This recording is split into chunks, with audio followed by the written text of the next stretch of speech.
Wack and Epified flesh out the theory of brain drain in India. If you are an Indian and went to college, chances are pretty high that you know somebody who went abroad to study or work.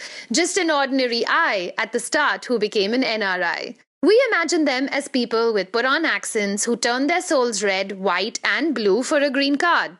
For the longest time, they were symbols of a brain drain, the ultimate waste of national resources, as planners put it. Especially in the 1990s, when booming Silicon Valley was the land of a million opportunities for talented young Indian engineers. Most of them were educated at IITs and NITs, which remain affordable to the best brains, irrespective of their social background, because taxpayers pay for most of it. So basically, we were paying to train people to go work for other countries.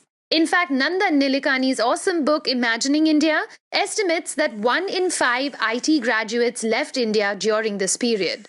It was almost as if they were too good for India's newly liberalized economy. We couldn't give them the awesome jobs that they wanted or pay them all the money that they could make abroad. These young Indians who went abroad as undergraduates turned out to be super successful in their adopted countries. Take, for example, Vinod Khosla, founder of Sun Microsystems, Satya Nadella, CEO of Microsoft, late Kalpana Chawla, who became the first Indian woman in space, and Indra Nooyi, the CEO of PepsiCo. More and more Indian doctors, engineers, and technicians flooded into the US. Whether it was a bladder or a CD drive, Indians fixed them all.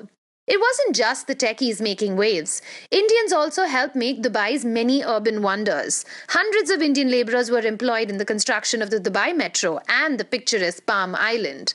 But contrary to our fears, these expats never forgot their Indianness. Their love for India lived in their adoration of Bollywood and Indian food. NRIs actually helped bring this Indianness to the people of their adopted countries, where they were already looked upon as a hardworking and successful bunch. Suddenly, people all over the world were like, hey, those Indians, they're pretty smart, and their food, it tastes really good too. The initial burst of Indians in Silicon Valley made the high-tech giants want more of these sweet Indian tech skills. So they set up centers in Bangalore, Hyderabad, Pune, forming tech hubs which have since become centers of innovation. Now, most of these non-resident tech whizzies themselves are on their way back. They are powering startups as CEOs, COOs, CTOs, and CPOs to help make our life so much more convenient. Those still abroad sent back 70 billion to India last year in just foreign exchange. So let's just take a few minutes to consider that while we finish writing the zeros. Indians are said to be even politically more influential now.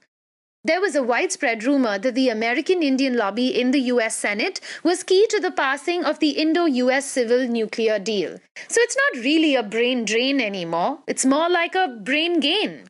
Each time an Indian accomplishes something great abroad, it's just one more point for Indian awesomeness. In the coming years, these people will help bring India closer to the world. They're not just part of an awesomely immense talent pool, but also a financial resource which can be tapped for the betterment of weaker sections of Indian society. Like, comment, and share this video. And for more wacky videos, subscribe to The Wack. And for videos on mythology and history, subscribe to Epified. Really, the American version was so much funnier. It went on way longer, and I thought the characters were way better. It is Hindu because Hindu religious texts refer to it regularly. And deities like Krishna and Shiva are also known as Yogeshwar.